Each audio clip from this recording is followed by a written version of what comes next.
Hello guys, in this tutorial I'm going to show you how to add border around the image. I have opened up a simple design with two lines of words. Now I'm going to add a border around this design. Okay, here we have the background image. Double click on the right side of this image. Layer style window appears and go to the stroke. Make it inside, make it 3 to 6, maybe even better. I make it 10, and from here you can apply the gradient color,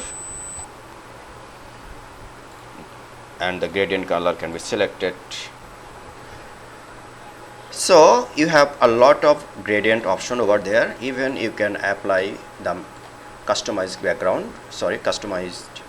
gradient. You see, for now I'm not applying the gradient. I'm applying only solid color, and it is white.